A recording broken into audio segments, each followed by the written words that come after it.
এই মুহূর্তে সবথেকে গুরুত্বপূর্ণ খবর, হ্যাঁ এই মুহূর্তে সবথেকে বড় খবর, ইডি আধিকারিকদের ওপরে হামলা চালালো তৃণমূলের গুন্ডা বাহিনী। সাত সকালেই ঘটে গেল বড় ঘটনা।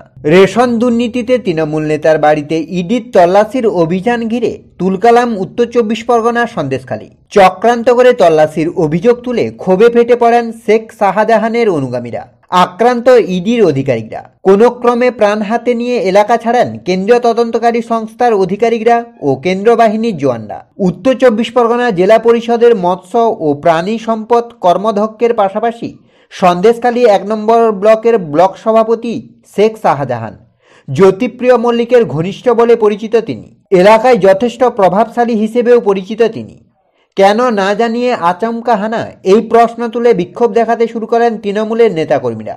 অভিযোগ, ইডি আধিকারিকদের মারধর শুরু করে তৃণমূল নেতার অনুগামীরা। মাথা ফেটে একজনের রক্তপাতও হয়, ব্যাপক ভাঙচুর চালায় গাড়িতে। ইতিমধ্যেই সেখানে পৌঁছে গিয়েছে বিশাল সেনাবাহিনী। তো এই মুহূর্তে সবথেকে গুরুত্বপূর্ণ খবর, সাত সকালে হামলা চালানো হলো ইডি আধিকারিকদের ওপরে।